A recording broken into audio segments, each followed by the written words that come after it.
Hi, Blake. This video serves to explain an organizational tool that we're sharing with you this weekend to help organize remote learning days. The first page, as a general overview, are the elements of a remote learning day that are important to include. The second page is a blank template of a schedule we encourage you to use with your student to fill in and customize to help your day become a routine. And finally is a sample schedule with each of the elements or tasks that we've identified that are important to take care of during a remote day included. Let's take a look at this first page. Listed here are 9 tasks that we believe students should complete on their remote days.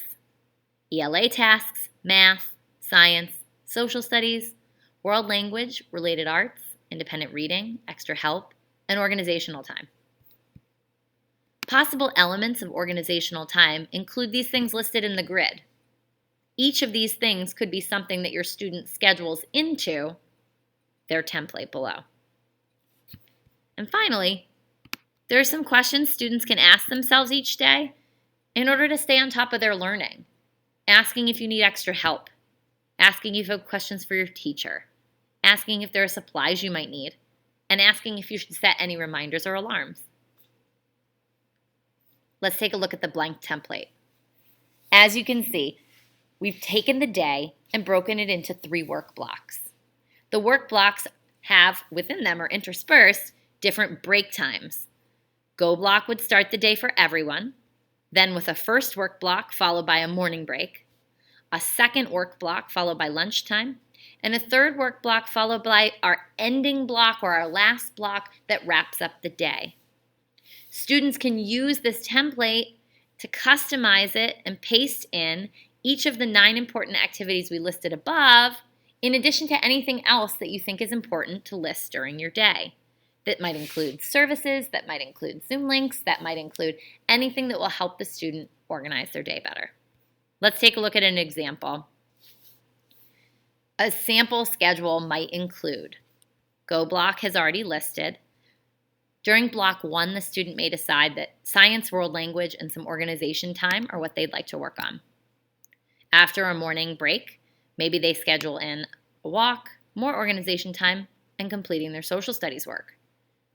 After lunch, it seems the student would want to work on English, and then perhaps the student would like to attend extra help before attempting the math work that day. To wrap up the day, students check notifications and emails, they read and send any emails they need, and then they all have to complete this end of the day checklist. And of course, charge your device. Let's take a moment to take a peek at what the end of the day checklist is. It's a way for students, if you click on the link, to hold themselves accountable for completing each of the activities or tasks that they needed to in a given day.